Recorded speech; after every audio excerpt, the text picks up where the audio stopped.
The wind howled through the narrow streets, and the moon was shrouded in a dense blanket of clouds. I found myself walking alone on a deserted path, my footsteps echoing eerily in the silence.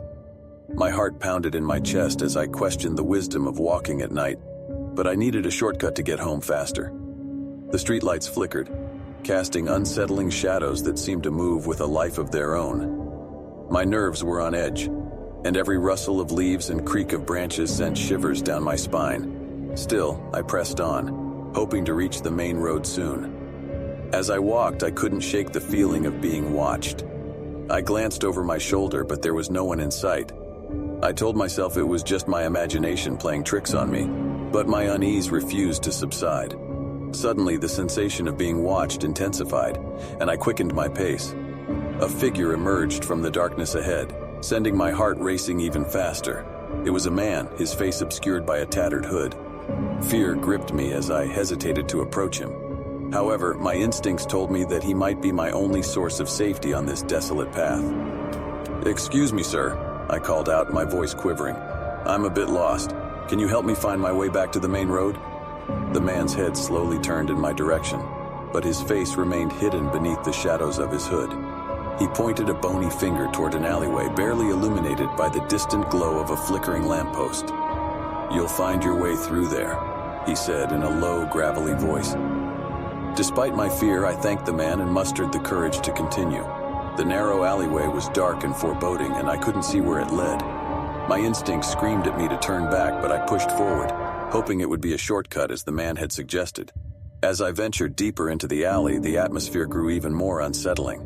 The air felt thick, as if laden with a sense of impending doom. The walls seemed to close in around me, and the shadows danced menacingly. My heart raced, and I could hardly breathe, but the thought of turning back seemed even more terrifying. My steps echoed loudly in the confined space, making me increasingly aware that I was not alone. The sound of footsteps, soft but unmistakable, followed closely behind me.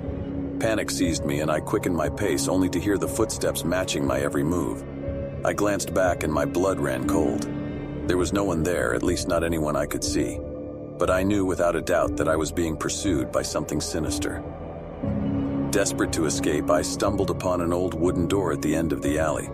Without thinking, I yanked it open and found myself in a dimly lit basement.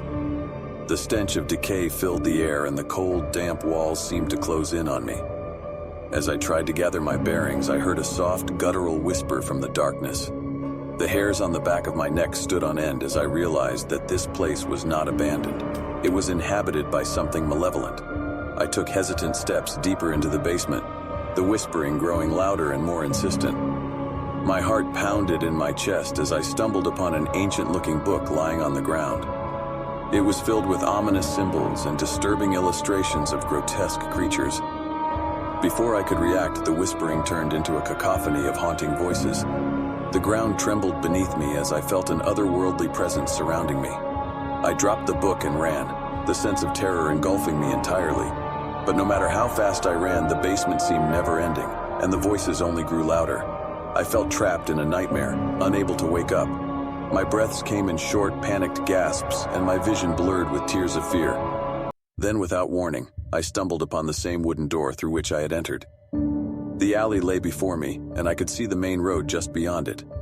Hope surged within me as I pushed open the door and emerged into the night. Relief washed over me, and I vowed never to walk at night again. As I made my way home, I couldn't help but feel that I had narrowly escaped something sinister that lurked in the shadows. From that day on, I never dared to venture out after dark. But the memory of that night and the malevolent presence in the basement haunt me to this day. I will never forget the terror of being pursued by something unseen, and I can only hope that no one else experiences the horror I faced that fateful night, the night I became a night walker.